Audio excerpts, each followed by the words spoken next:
Hello, and welcome to the Green Team, where patrons of the Legendarium gather to talk about the books and topics our favorite podcast hasn't covered yet.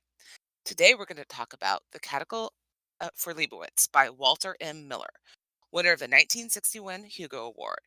With me today, I have the two other cats that need herding, Eradandis Hello. and JasnahAsABoy. Hi there. And how did I get left in charge? A Canticle for Leibowitz is a three-part book, each part taking place 600 years apart.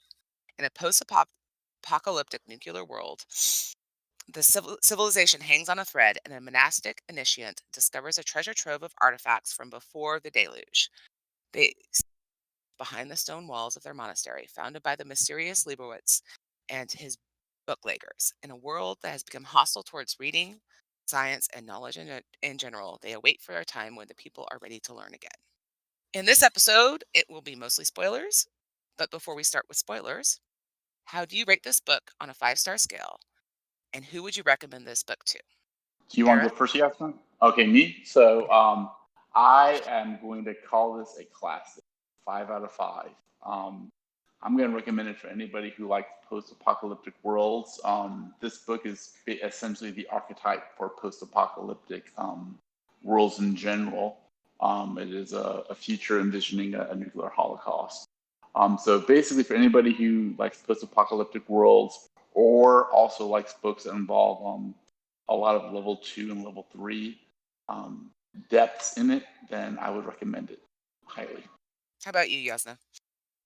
Yeah, so I would say that it's like 4.5 stars, 4.5, and I'd recommend it to both, like Era said, anyone who's into post-apocalyptic stuff, but also like there seems to be kind of a strong like current in it that would vibe with anybody that is sympathetic to or supportive of like the original like motives of like the movement against nuclear disarmament. Anybody who is willing to explore like issues of like religious institutions versus secular institutions and doesn't mind that being explored with maybe a pro-religious bent. And just anybody who likes Fallout games for sure. Absolutely. So I would probably give it a 4.5. I would recommend it to anybody who, among the other things that have already been mentioned, anybody who's just interested in it as a historical document, as it contributes to sci-fi. I don't know. I like to read books that are how did this thing become? It's like reading The Time Machine or reading Lovecraft or reading Dracula if you're a horror fan. It's just it had such a big impact on the sci-fi world that if that's something you want to read, then I would recommend this book to that person too. Read, I couldn't agree more. As a matter of fact, Carl Sagan, or Sagan, I don't know how you pronounce it, when he read the book, he said that this is how a post-apocalyptic world would actually look like. So that's just kind of in support to your point. And okay, Era, we're going to try this again because the first time around it didn't go well. Could you briefly describe why you think it's good to read books with brevity? Sure. I'll give you 3 reasons, and I'll keep them brief. Okay. 1, information density. You get more information per word than you do in larger books. 2, it respects the reader's time and intelligence. Doesn't try to spoon feed you. It just gives you the information and you figure it out. And 3, it is the most efficient and best way to communicate raw thought, because that's the purpose of writing in the first place, is to communicate thought to you. And if you combine the first 2, that's how you achieve number 3. And that's it. Very well done. Do you have a response to that, Jasnah? Something you want to add? Yeah. I don't know if we like really set it up this time as well as we did It's last okay time. though. So for anybody who might be listening to this who hasn't read Canticle for Leibowitz, it's a shorter piece of fiction. It clocks in at only about like 10 hours. I don't know how that Something like that. works in terms of page counts or word counts, Yeah, yeah, but Jasna, it is. it's a Go ahead. go Go ahead. ahead. Tell us the page or the Oh, word count. Era, tell us the word count first It's before you. 95,000 words, which is you can read 5 of these books before you finish one Lord of the Rings trilogy or like one Way of Kings book. Okay, perfect. And so continue, Yasna. yeah, and I I just kind of wanted to make a couple points here. One is that uh, it is harder for me. So I read a lot of long fiction, and it is harder for me to break into sci-fi sometimes because the recommendations I get from all the people that we bum around with in our Discord and like people that follow the Legendarium and people that are into long fantasy, the sci-fi they recommend is also these like really long like multi-book series. And so I'm like, oh man, like I gotta add another 8 books to my gigantic TBR pile that's full of long multi-book series already. So it was like really refreshing to get like you guys just be like, hey, we're gonna do Canticle for Leibowitz, and then I could just be like, oh, all right, that's 10 hours of my time, and I can like go into this like part of sci-fi I've never read anything like, because like when I have read sci-fi, it's been stuff like Dune, which is like nowhere near the same feel as this. It doesn't. It explores some of the same issues, I think, but not. Yeah. It doesn't feel the same at all. And I stopped Dune after like 2 books, even though I plan to get back to it. It's just, it's nice to be able to like, read something that's short like this that has a lot of food for Right. thought, Right. and is fun and funny, and also sad and sometimes dark, and there's just enough like there there's enough meat on the bones to like give you something to chew on, but it's not Well, like this gigantic commitment. and Kate, can I throw something on top of that? Because I felt this really strongly when reading Canticle this time around. I got more. You know how like when you read a book, you just have to put it down for a second to just think about what was just said. You know that feeling you get, like, wow, that Yeah. was a great action sequence, or that's a great, wow, I have to think about it. I feel like in a well-written short book, you get those moments more than in a larger, well-written book, because you're getting it almost every page, which is what I felt like I was getting in Canticle. Yeah, no, it's a very, very dense book, even though it's very short. Eh, Yeah, yeah, and sorry, I know I kind of went on for a while, but there was this other point I kind of wanted to make, and then we can uh, move on. you Now it's you know, being too long. yeah, right, no, but what the other point I wanted to make, and I made it last time we tried to do this, is that eh, even and I found out more since we recorded this that supports this point even more. So I read a lot of long fiction, and there's like a marked difference between long fiction that kind of seems like it's padded and fluffed up, and like Mhm. where they're like just kind of like trying, they're like, well, the last book was 800 pages, so we gotta make this one 900 pages, and they're just stretching it, and they get into like, and then here's 3 paragraphs about the dresses they were wearing, and the way that every character is standing, and blah blah blah. And then there's a series I'm reading now, Malazan Book of the Fallen, and I used it last time we tried to record this as an example of like, oh, well, it's so dense, and like, he doesn't waste the reader's time. And then I found out later why that is, and it builds into Era's point about like brevity being important even more than when I last made this argument, because the author of Malazan, Erickson learned how to write through a like special school of writing dedicated to short fiction and short stories, and he writes each chapter like it's a short story, right? And then like finishes it, and then like just picks up where next time he gets to those seeds of the story, kind of picks up and writes another short story in that, and and you can tell that that's the style. Like now that that's been pointed out, like and like thinking about Era's point while I heard that, I was like, oh my god, so that's why this is like this. And I just want to quote the rather long-winded I was Polonius gonna here say from it's kind of. Hamlet. Brevity is the soul of wit. And Go kick ahead, it back Red. What do you think? to you guys.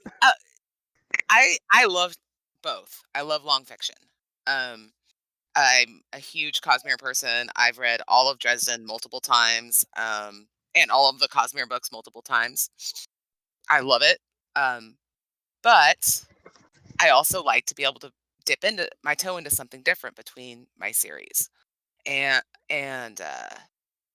there are certain authors I think definitely pad. Like if you read, I love the Count of Monte Cristo, okay, but that guy was paid by the word, and it shows. Oh yeah. Absolutely, And absolutely. same with Dickens. I don't think he was paid by the word. He might have been paid by the sentence, but it shows. Although they both write beautifully. Um, and I think that there are certain authors, and I'm going to put Stephen King really high on this list as people who um, their earlier stuff is much more condensed, and they're so The Gunslinger is a really great book. The fifth book in the not Wheel of Time, the Dark Tower series. It's like your editor just needed to say, no, dude. No, we need to cut some of this. And I think that that's also something that sometimes happens in long fiction.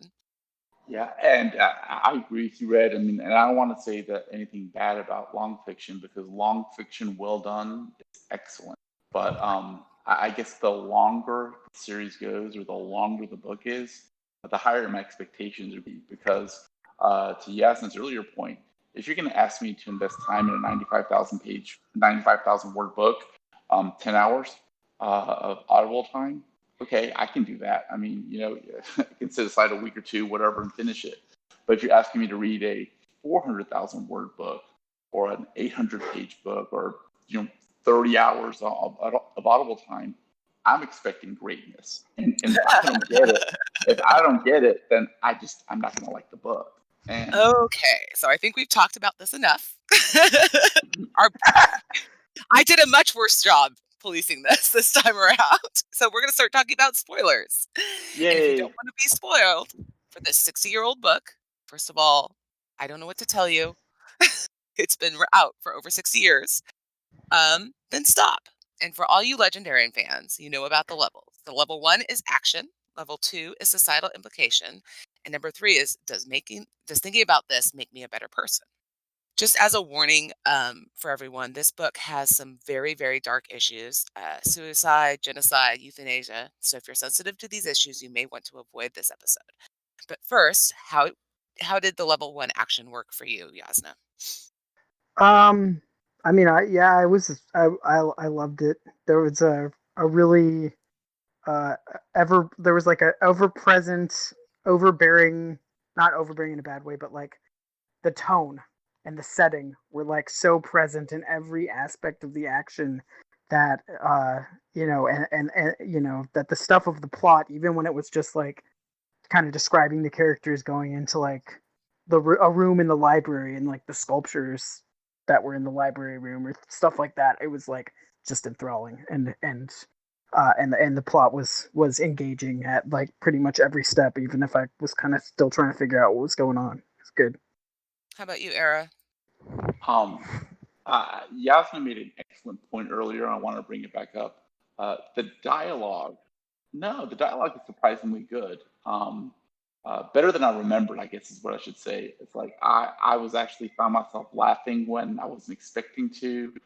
Just in terms of just on level 1, I also thought the world itself, that's the main character of the story to me. The world and the institutions involved. And I thought that was really well done. So much so that I actually pulled up one of the old Fallout games just to take a look at it. And I was kind of going, Really? wow, yeah, just to kind of. That's fascinating to me. Fallout is the Eris just froze, so you might want to hang up and come back on. Yeah, that's the one with the bottle cap, right?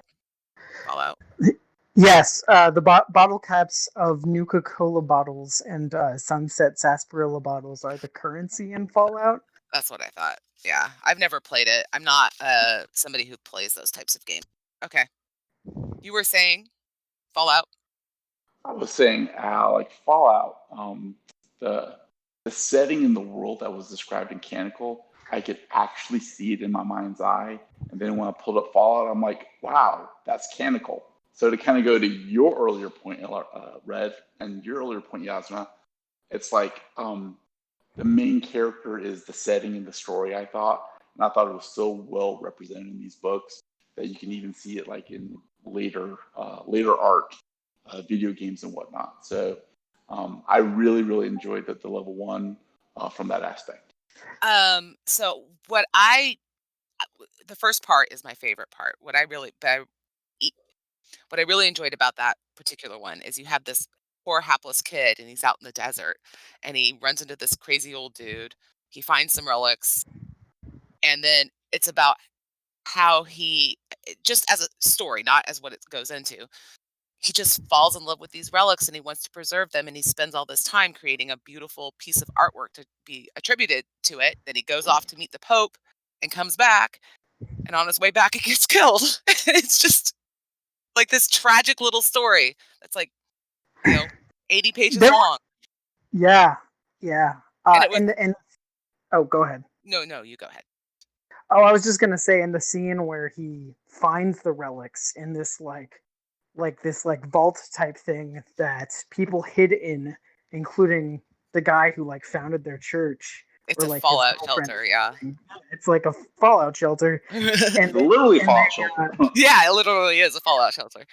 and and yeah, like that reminded me of like the vaults in Fallout like instantly, and I thought it was really cool the way they had like mythologized the uh the apocalypse, but and they kind of thought that the symbols depicting Fallout were like depicting like some kind of like ancient tomb of like a dragon or something. Yeah. And if we're still if we're still talking level one, I think to the first part of the book, which I thought had some powerful imagery in it too, where they talk about how people who learned or were educated, they goes through. I thought it was really interesting how they basically like burned them as like how we used to burn witches Right, in the exactly. Middle Ages, right? Anybody who is educated because they blamed science for and not completely unfairly the nuclear apocalypse, and so they burned everyone who had learning, and it's just an interesting touch. That's probably counts as level 2 though. Well, Maybe it does, but I maybe mean, well, level 1. but everything counts as level two or level three in this book because you were talking about the crazy old man. Well, the crazy old man has a hidden meaning, and Francis and his personality has another meaning. I mean, everything has multiple layers and multiple meanings in this book, and that's why I like these shorter books that are well written because it kind of condenses multiple things in every action in every sequence. And one of the things that's nice is that you can read it just as the surface, but you don't have to read you don't have to know about, you know, Catholic theology or anything to understand this book and what's No, going on. agree. Agree. I mean, it's funny because you said you like level one. I'm sorry, the first story the best. Yes, I actually like this. I actually like the second story, Let There Be Man. I right. like that one the best because at that point, the second part of the story, civilization has advanced, and there's this struggle of how much technology do you give versus how much to keep, and you have this brilliant scientist, and then you have the country that's trying to expand. I mean, I actually like that because it had an element of political intrigue to it, and I don't know. I just the way that second story was put together, I really liked it because it was that little bit of advancement of civilization. Right. And I think what it opens with a line that's something along the lines of, well, war is coming, I think is the first line of that Yeah. story, Hmm. which, yeah. And it was, anyway, very well constructed. So, one of the things that I wanted to talk about is the idea of institutional memory and the difference between, and Era wants to talk about the difference between political and sec and religious institutional memory, but I think that they both have similar things in common. And so, Um, go ahead. Before we move on to that, can I just ask you guys something about the like the level 1 stuff in part 1 that I don't know if I was like supposed to get or not? Okay. Sure. Uh, do you guys know what the blueprint was that he found and like made the beautiful piece of artwork copying the blueprint? Like, did anybody It's a figure out like what it was? it's a radio circuitry board, I think. Yeah, it's supposed to be like a very minor piece of technology from a radio circuit board. It wasn't meant to be anything super important, and that's kind of part of I guess that actually does tie into what Red's talking about, because they have no idea what this is. For all they know, it is literally the most important piece of technology that ever existed. The fact that it isn't, they have no knowledge of it, but they're so focused on retaining all possible knowledge to preserve it for the future, that they're hoarding all the technological information, I should say. And that's an interesting thing that comes up in the second part, is that the abbot of the monastery at that time admits, we don't know what this is, and we're waiting for somebody to come along and help us figure out what it is. We're just holding on to this knowledge that we don't understand because we know it's important, but we don't know why. And by the So, way, I made a mistake. I said that the second book was Let There Be Man. The second book is actually Let There Be Light. I just wanted to correct myself there. Sorry. okay. Well, I'm pulling out my Latin dictionary to fix it. So I'm going to read a quote. The monks waited. It mattered not to them that the knowledge that they saved was useless. This knowledge was empty of content. Its subject matter was long since gone. To observe knowledge systems to knit together is to learn at least a minimum of knowledge until the day that an integrator would come along. And so time mattered not at all. So that was getting to that quote is that idea that we're holding on to this knowledge. So, what do you guys think about institutions and how they preserve knowledge? We've already talked a little bit about this, so we'll keep it short. Well, Era here. This is a direct callback to, I want to say it was the Franciscans after the fall of the Roman Empire, where they were trying to preserve knowledge that the Romans had collected, and were trying to save it through I guess what turned out to be the Middle Ages. But so I'm going to fall on the side of institutional knowledge is fine as far as it goes, but it ends up getting calcified, and they start just retaining knowledge. They start retaining or doing these actions for their own sake and not solely for the sake of preserving knowledge, even though they had an important initial function. What do There you was guys think? actually, well, I was going to say there was actually a Russian monastery during the Soviet Union that did something similar. It was a hermitage that protected Russian cultural symbols from the Soviets. That so it's not hasn't just happened once. The Byzantines did it, and then when the Byzantine Empire was overrun, there were Muslim scholars that did a similar thing. But I don't think it's just about religion, but we can also talk about that. Yasna? Well, yeah. Go ahead, Yasmin. Uh, did somebody ask a question? Yeah, no, I was just wondering what you think about how the institutional preservation of knowledge is portrayed in this book. Oh, I just thought it was interesting the way because the goal because like from the quote you just read, the goal of this particular cult to Leibowitz was to just kind of like preserve all this knowledge, like, and eventually someone will come along and figure it all out and integrate it into like applicable knowledge and technology and so forth.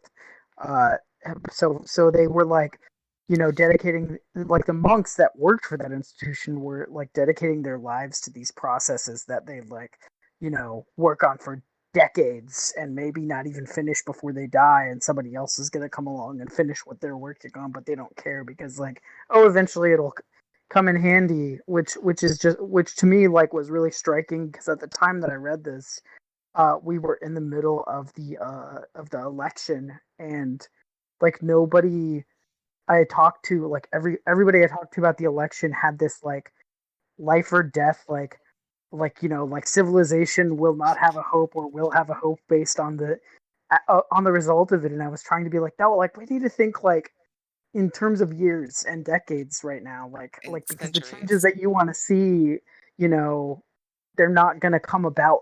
They're not going to hinge on one election necessarily. Not that there's no relationship between No. what you're seeing today and that and whatever future you want, right? But like people like we're just incapable in that moment of seeing past like the next month, you know. And so I'm Yeah. seeing this, and Yeah. it's like, I mean, that actually really struck me too. Like we live in this world of 24-hour news cycles, and every single thing that happens is a thing that's giant and it's going to destroy this our civilization. And I'm like, the world's still here, guys. It's going to still be here tomorrow. I think probably with COVID going on, we also are all going just a little bit crazy. But sure, But I mean, I think you guys make great points, but also in the book, there's a tension there between right, uh, like the secular, secular versus the religious. With the religious end, and look, and I want to kind of pause here for a second to say that this is a very religious positive book. So I think it really does cast religion in the role of a protagonist. So for yes, anybody I interested agree. in that, then I mean, definitely. But here in the book, the the religion or the religious people, or at least some of them, are the moral center. They know how to morally use science. Whereas the people who are more secular are bereft of this moral compass and rely upon these religious people to um, find their moral compass on how to use technology.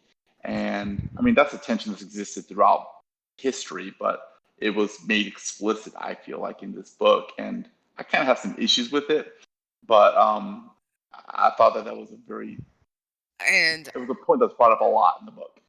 I kind of disagree. I understand what you're saying, but I'm going to push back a little bit. First of all, religious people aren't all moral, and the book makes it pretty clear that the religious people aren't all moral. There's a lot of venality and whatnot.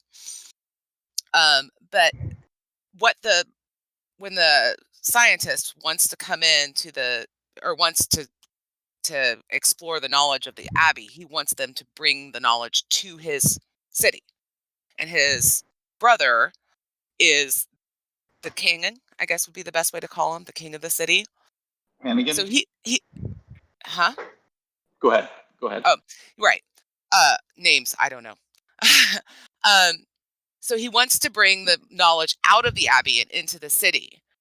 And they're like, no, you have to come to us. And the reason why the abbot says you have to come to us is because they want anyone who wants the knowledge to come to them, and not some secular person taking it out of the abbey and keeping it for that city. So But they wanted it to be apolitical knowledge, like anyone can come and look, but you can't so sequester it in your college. yeah, I think you made my point better than I did. Right, Well, I don't right. think that's So about morality, though. I think it's more about standing outside of. well, but yeah, we're getting to part two. In part two, the part of the reason that they wanted to do that was so that Hannigan, that's the leader of was it the Kingdom of Laredo? The Abbey was saying, hey, look, the knowledge is here for humanity to advance and become more enlightened. So they took I don't want to say pacifistic, but more enlightened view of technology. And to Yasmin's earlier point, they were not looking at it in terms of, well, you can win this war next year if we give you the technology. They're looking at more of, in 100 years, will technology be used in a positive manner or not? So that was the role that each one was cast in. And while I agree that there are those two tenets of thought are out there, um, I just don't necessarily think that one necessarily has to be solely from a religious perspective and one solely from a secular perspective. And that I agree with. That I agree with. though you kind of made it seem like that the book d- casts like the religion as like being the moral center, and they're not really being a moral center outside of the religion. But I feel like they did a good job of having the secular scientist kind of have his own moral framework that was just like different from theirs, and it kind of came out in a few different ways. And then later, the debate about euthanasia, there seemed to be like a pretty strong moral case for the case that the secular doctor was making for euthanasia during like the nuclear like fallout and like people like dying from radiation poisoning and stuff. Well, I'll agree with you that on part three, but that kind of gets into, I guess, another issue. But to go right back to the scientist Fong in part two, part of the issue, you're right that he did have his own kind of viewpoint, but if you recall, he was persuaded or he became convinced of the abbot's sincerity and of his morality on when and how and where to learn the science and learn the technology. So I don't think I maybe. think so. I think so. Okay. I think that I don't know. I don't know if I completely agree with you there, but okay. Yeah, I kind of thought that like he was pretty recalcitrant, and that like the only like at the end he just kind of saw like the honor of the abbots But I don't. Sorry. take, Okay, but okay. I think maybe yes is he making didn't yes. accept Okay, it for his viewpoint. He was just like, well, I'll give you back the sketches of your defenses so the military can't use it, but I'm still not going to do anything to stop, okay, okay. secular Yeah, society okay. from taking this stuff over. Okay, okay, fair. Okay, yes, no. I will edit my viewpoint to agree with what you said. Yeah, Yeah. that's what I meant when I said I don't entirely buy what you're saying. Yasin, you did a good job. That was a much better way of putting it. So, we're going to move on, and we've already touched on it briefly. So, it doesn't just happen in the first book, or sorry, in the third book. It also happens in the second, where there's hints of, or I mean, they straight out talk about euthanasia and suicide, um, because the nuclear apocalypse is happening again, and there's all In these book three. people that are dying in book three. And so I kind of want to read a, a couple quotes that are said by people who are dying. Um, well, one isn't. One is said by one of the warlords. He says that they curse those who gave us birth because of all their deformities and whatnot. That's actually from the first book. And then Mhm. the doctor says pain is the only evil I know about in the third book. So those are the two primary ideas, I think, unless Yasna can come up with a better argument for euthanasia than those two that the book gives anyway. Maybe you can come up with a better argument on your own, but Yasmin? I mean, no, that was the most concise summary of the doctor's viewpoint, but he returned to it again and again and kind of showed yes, you do. like the suffering that he wanted to alleviate. Right. I agree. That was the most concise viewpoint. It's one I kind of disagree with. I, uh, I I agree that euthanasia was brought up again and again in the book, but I think it's important, I guess, and here's where I guess we make another trigger warning. Um, there's a vast difference between euthanasia and suicide. Yes. And the doctor represented, I guess, more of the euthanasia viewpoint. But and I guess the setup of that is interesting in this world because of um, the post-apocalyptic effects it's having, the radiation poisoning, the woman with two heads, and all these different issues that are coming up. To me, it was just meant to illustrate the point of where do you draw the line to euthanasia? But I wanted to contrast that with that theme of suicide that was, at least to me, omnipresent in part Yes. three.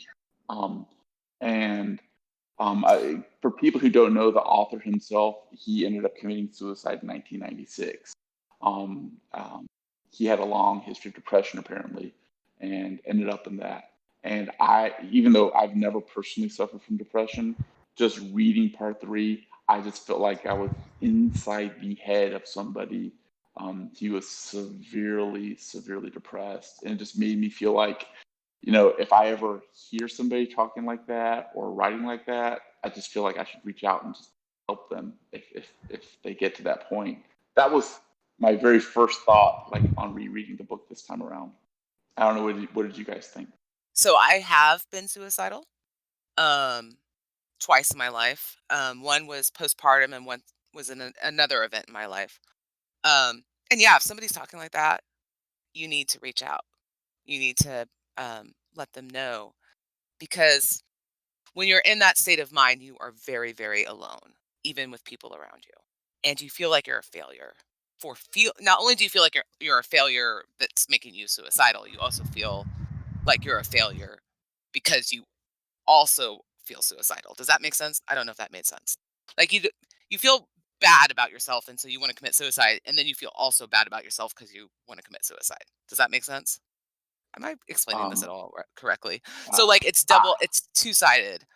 You feel like a I failure, don't, yeah, you want to kill I, yourself, and then you want right, to kill yourself so you feel like a failure. right. The double-edged sword. Yes, exactly. Yeah. A- And especially in these times, we have a lot suicide is just shot up in this country. And so if you know anybody, we're all isolated, reach out to them. But anyway, how do you that's maybe too much information for you guys. No, Um no. Look, we appreciate you sharing, and you're right. Like PSA to everybody, this is the time to reach out and help your neighbors, help your friends, help your family. I mean, definitely. ooh so what do you guys think the book has to say about it? Yasna? Yeah, so it kind of seemed like wasn't, if I'm remembering correctly, the secular authorities, like when the bombs started dropping in the third part, started issuing like these PSAs that like, oh, if you have radiation poisoning, you if you commit suicide, it'll be unlawful and will cut off your property rights or whatever, and your family will suffer. But if you check in to like a doctor that's like state sanctioned and they approve you for euthanasia, like that's how you have to handle it. And there was kind of this like uh, view of that from the perspective of the abbot. I think it was that like, oh, they're just kind of like trying to like look humane and cover their asses with that, but they're not like, but they're still like the ones causing the suffering, and they're still like sanctioning suicide. Was that kind of like what the book said about that? I just wanted to make sure I understood that correctly. Um I I don't think the abbot's view was that the secular there's certainly he certainly did think there was a part of it that was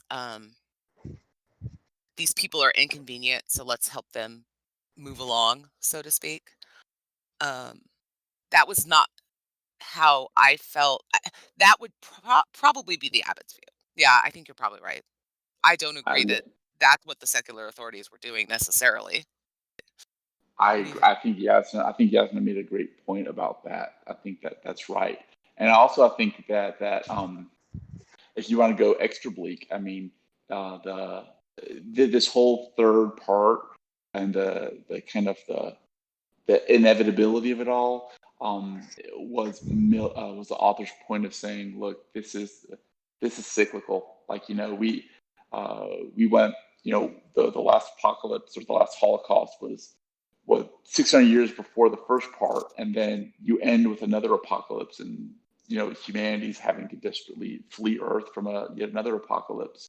And I think his point would be, look, we're just going to keep on going through this again and again and again, and really there's only one way out.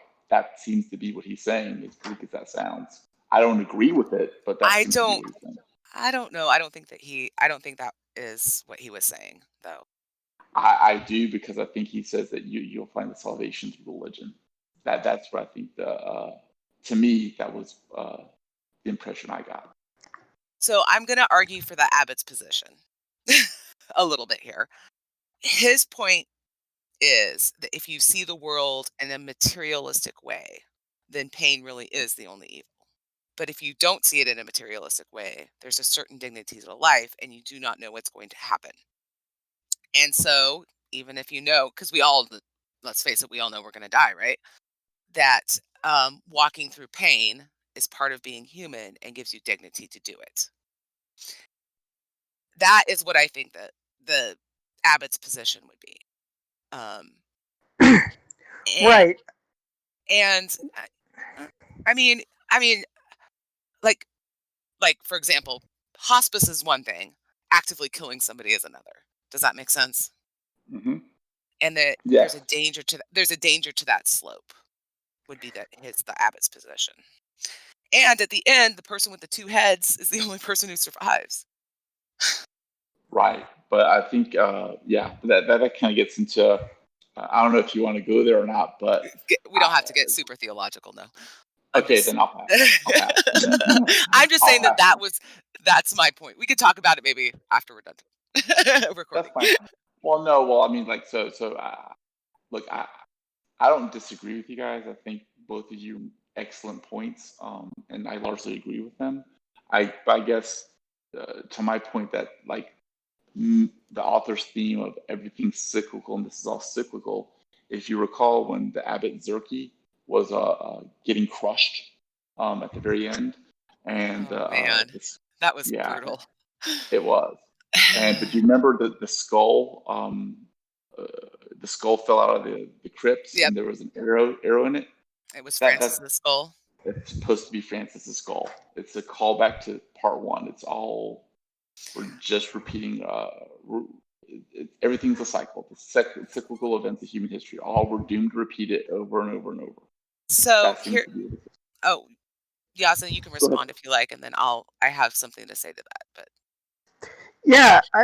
So I think that I mean, like I enjoy that kind of cynicism, I guess, or not, or even nihilism in fiction sometimes, of like viewing human society or secular society as something that like repeats these endless cycles of violence and self extermination or whatever. But like, and I enjoyed it in this. Like it was good, a good tale. But as a materialist, and and, I did not mean and that as an insult, by the way. I just want you to know. yeah, no, I gotcha. No, I as a materialist, I think that uh like that kind of like view of things cyclically, um it only it kind of like one of the implications of that, and sometimes it's made explicit, is like the denial of progress, as like anything more than like an ephemeral concept, and like I just don't agree with that. I don't really need to expand on that. I just don't agree with it. But it's fine in fiction. Like I'm not like, oh no, he made that point. How terrible! I can't recommend this book or whatever. And then the other thing is, I think that like Well, that if he I could, pres- I'm sorry. oh, I just wanted to respond to the doctor thing. Like the doctor makes the reductionist argument. Pain is the only evil I know, and like if you take that and make it like an axiomatic truth, I don't agree with it. Obviously, it's Right. reductionist, but it's a reductionist statement that makes a powerful point about like the convergence of like kind of imposing morals that are supposed to like preserve human dignity on on on people, like as if they're objects, and like your subjective morality has to blanket over them, and not giving them the dignity to like choose, like when they know they're like terminally ill and there's nothing but pain left, like that, so it's like I thought that was a powerful line, even if like I don't think it's like a moral you could organize your life around and actually literally take literally, right? Right. I know Right. that's kind of what I had to No, say. no, I totally. In a way, the author is straw manning that argument by saying, "Oh, you just mean pains are the only evil you know. If you're in pain, go kill yourself," which is not what people who advocate for euthanasia or whatever argue at all. It's a much more nuanced argument. So it's a little bit unfair. That statement. Does that make sense? Oh I, yeah. I just want to take this But point. I just want to take. it I just still want to take. resonated with me when the doctor said it, though. Yeah. Like, I Nah, don't know. yeah, Anyway, go ahead. I think you both. I think you both making excellent points. I just want to say that I think it's incredible that we can have this kind of discussion off of one line in a 300-page book, and I'm gonna take this to say, and that's why I like well-written short books. It's an incredible discussion. So, going back to your point about everything being cyclical, that's actually a very old view of the world. It's not just a Catholic view, it's a very old view. Lots of religions hold this idea that things rise up and then they fall down and things rise up and then they fall down. Um and that the whole idea of continual progress is actually a modern idea. And so I just thought that that was something I would like to point out. It's something from the mid 1800s. It's not something that's been around forever. No, you're absolutely right. Actually, it goes even before that. If you look at that was a view of that's a view of ancient China certainly, and it went through almost to the 1900s in China as a way of viewing the world. Um, so, I mean, do you actually believe that like the history is cyclical or is it modern? I Like me mean that gets personally, into. I mean, not yeah. What do you think? I think there's elements to both. I think there's elements to both because it's scary that we have so much progress and you guys know I like get do lists where I'm grateful for running water in my house and that my kids aren't going to die before they're 5. You know, so I definitely appreciate the progress, but at the same time, we've also created technologies that could potentially destroy us, and that there's a tension between the progress and always the seek this the cycle could start over. We could do something that we break it and end up back, you know, pre enlightenment, if that makes sense. So I believe they're both true. Yeah. That's weaseling out of it. No, it's fine. It's good. I mean, and I guess here's the thing I would say is that it was Mark Twain, I think, who said that history doesn't repeat itself, but it certainly rhymes a lot.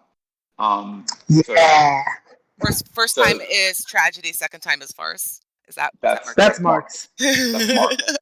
But I almost said that earlier. I mean, I guess so yeah, I think that human nature is human nature, and I think the book does make that point.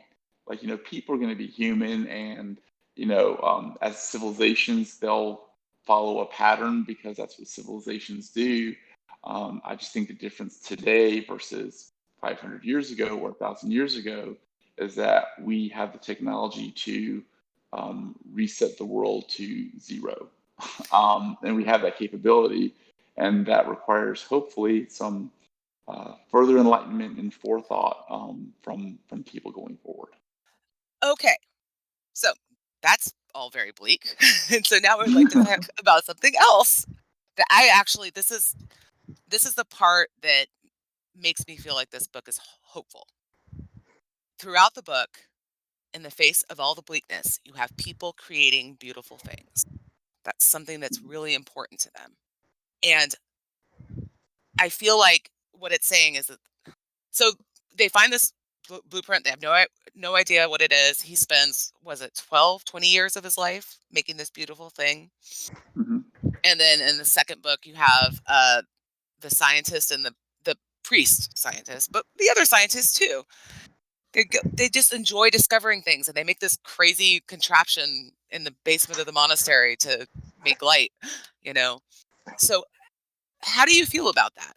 We're lighting a candle in the dark, so to speak, instead of cursing it. So I guess I'll just jump in.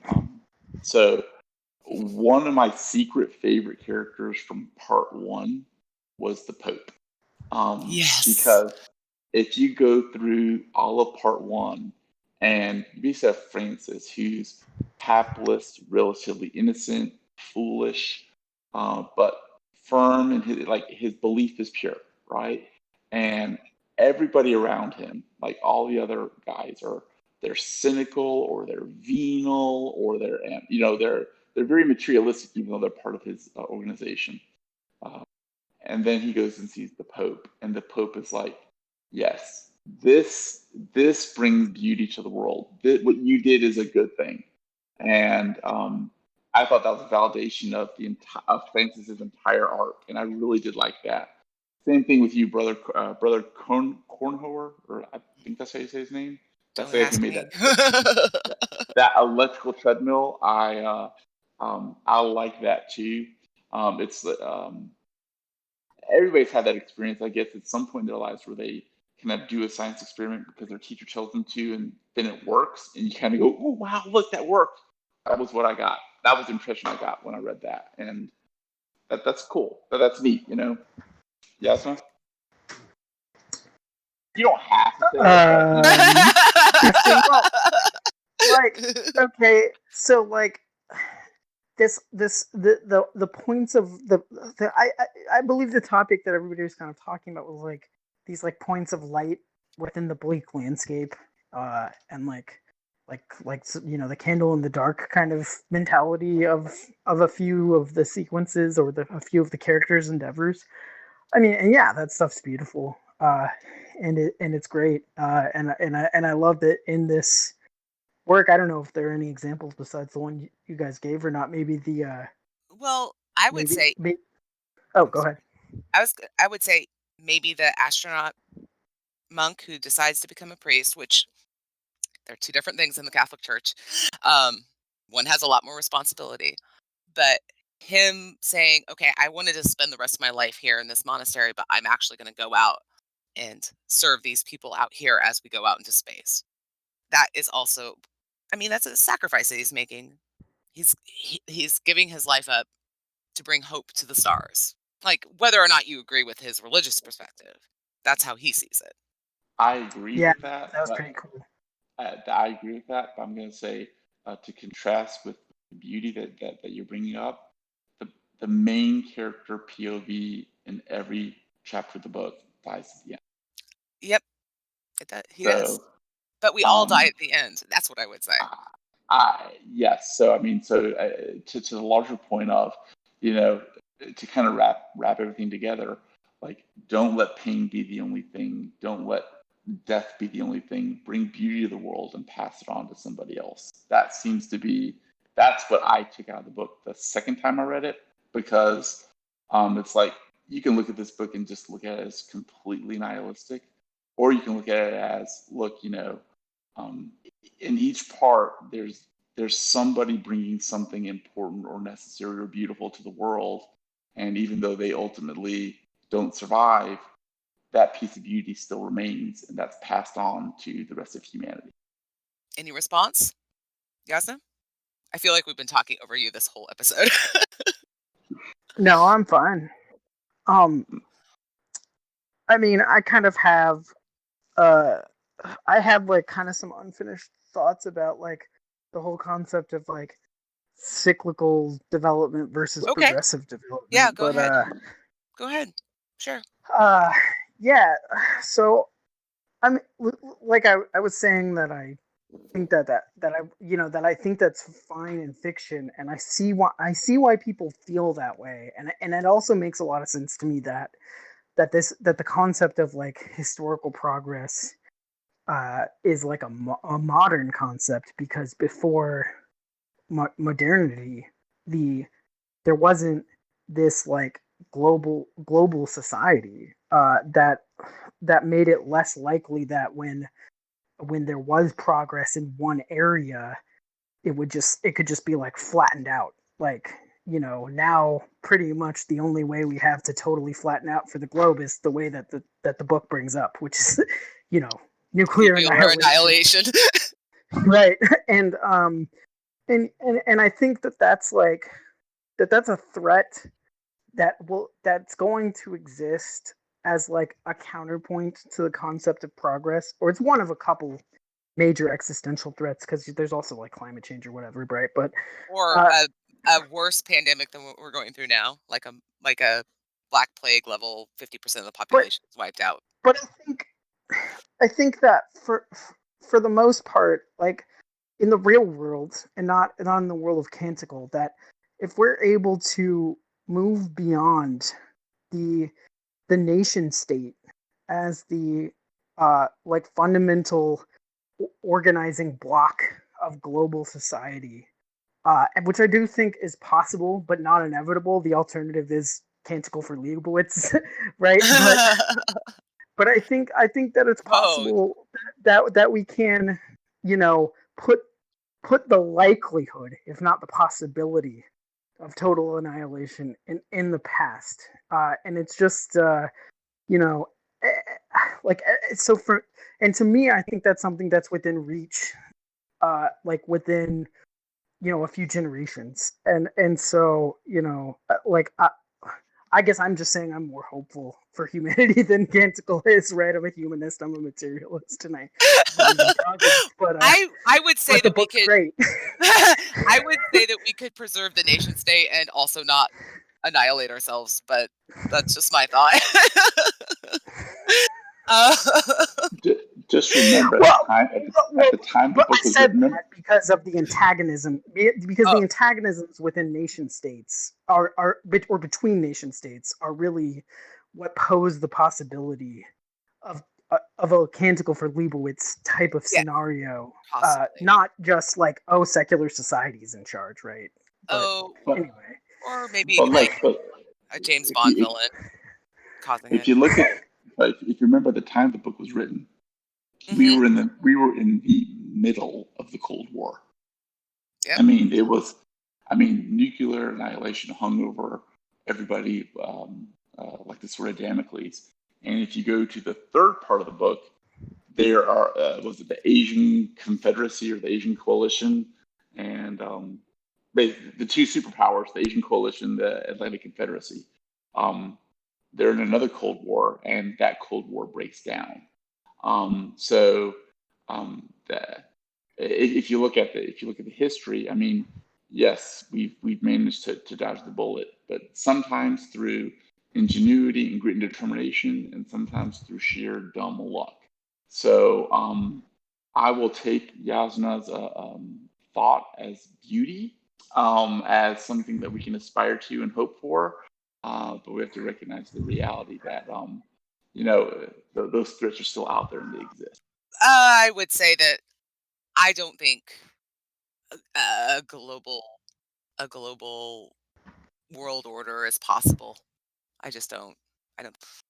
I think cultures are unless not certainly not within the next 4 or 5 generations because our culture is there's so many different cultures with so many competing ideas of how the world should be run.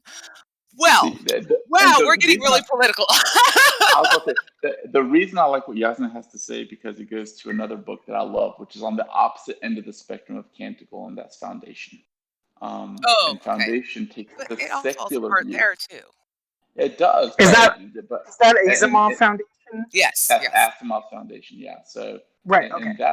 in that book, it starts off with the collapse of civilization, and then we're going to live through 10,000 years of barbarism, unless you follow the protagonist's path. In which case, it'd only be 1,000 years, and you would reflower into a new world order.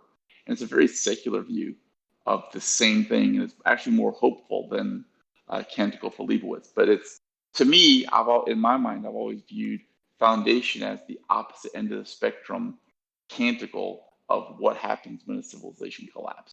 Like I don't think it's I opposite, but I that's okay. think that well, let me kind of reframe it. Sorry. Mhm. One takes a cyclical view and one takes a linear view. Right. That is So true. Um, so a little thought experiment for fun, and I know I'm springing this onto you. How many years in the past can you go back and the knowledge that you have would be start to become useless? I don't know if this question, I'm not phrasing it quite correctly, but say like you go back to 1500 and you're like, we have these cool things called planes and cars and computers, but you can't actually, I can't make a computer. I don't know about you guys. Maybe you can, but how far back before your knowledge that you use to survive becomes useless? Just a guess, just for fun. This is not a test. Yasma, Yasmin, you want to go first? Or you want me to? I mean, I could probably make it work in like 1900. Yeah. I'd be pushing it. I'm pretty specialized, so if we go back just like even a little bit too far, I'm useless.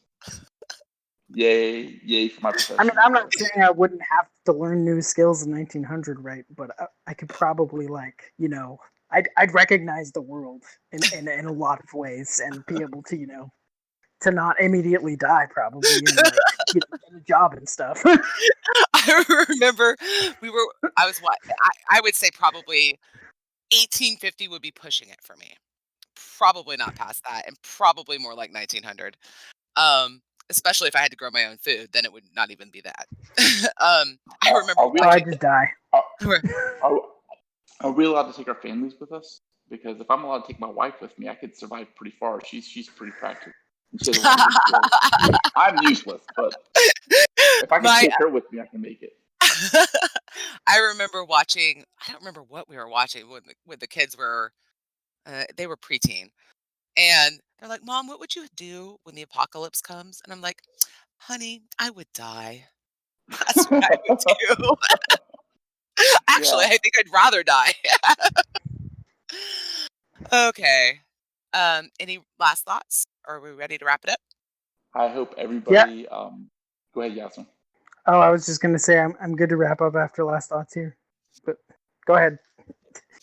I hope everybody does take this to read the book if they can. It's not long.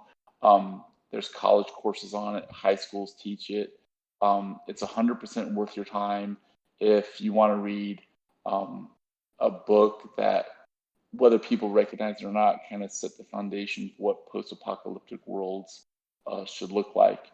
And it can be read at a level 1, level 2, level 3, your choice. It's got a lot of value.